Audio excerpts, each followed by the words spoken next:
Voy a explicar lo que es el radio atómico. El radio atómico es justamente el radio de la distancia que hay entre el núcleo del átomo y el electrón que se encuentra más alejado en la capa externa. Esto es básicamente así, ¿bien? Entonces tenemos el núcleo, ¿bien? Y tenemos los orbitales, ¿bien? El electrón que se encuentra más alejado, hacemos la distancia, esa va a ser mi radio, la distancia que hay desde el núcleo al electrón más alejado. El radio atómico va a aumentar de derecha a izquierda, entonces va a aumentar. Bien, va a aumentar de derecha a izquierda. ¿Qué quiere decir esto? Que cuando nosotros analizamos en periodos, por ejemplo, el cromo va a tener un mayor radio atómico que el cobalto. El berilio va a tener un mayor radio atómico que el carbono. El carbono en sí va a tener un mayor radio atómico que el flúor. Y así sucesivamente. Y cuando hablamos con respecto a grupos, bien, aumenta de arriba, perdón, de arriba sí está bien, hacia abajo. Aumenta. ¿Qué quiere decir esto?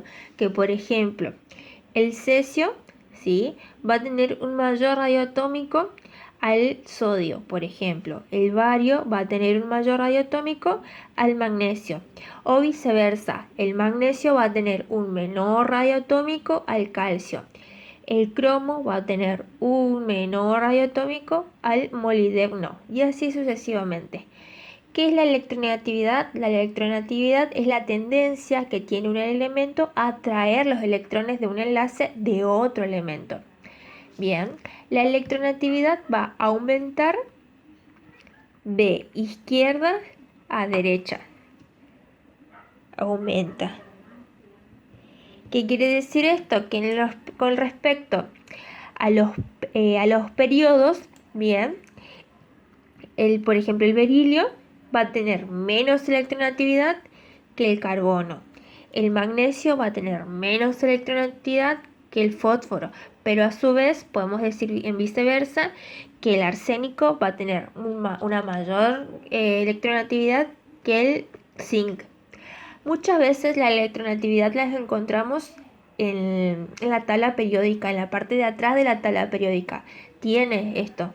El elemento más, no consideramos otra cosa, no consideramos los gases nobles. Los gases nobles en sí tienen electronegatividad, pero muy poco.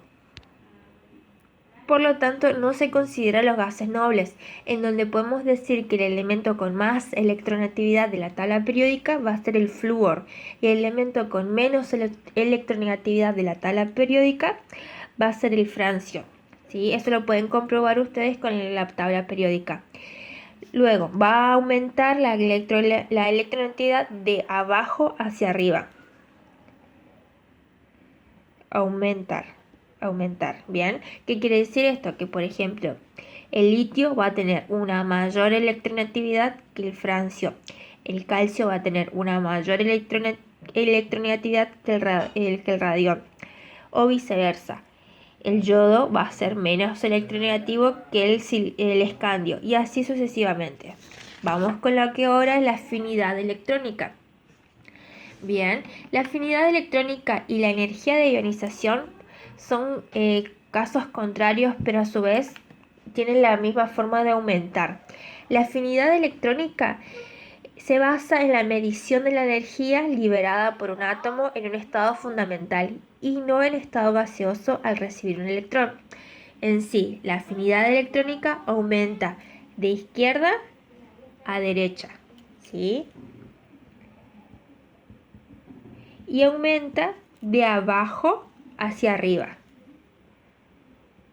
Lo mismo ocurre con la energía de ionización, pero la energía de ionización mide lo inverso a la afinidad electrónica. Por lo tanto, podemos decir que mide la energía necesaria para retirar un electrón de un átomo. Entonces, aumenta de izquierda a derecha. Aumenta y aumenta de abajo hacia arriba.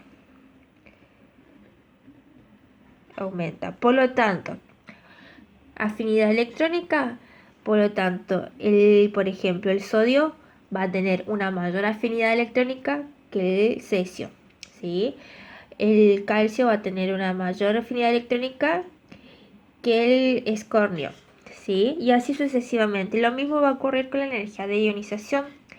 La energía o potencia de ionización, de las dos formas pueden encontrarlo y está correcto. El cromo va a tener una mayor energía de ionización que el molibdeno. El hierro va a tener una mayor energía de ionización que el rutenio. Y, por ejemplo, el flúor va a tener una mayor energía de ionización que el boro. Y así eso con referencia a los periodos y ya vimos con referencia a los grupos.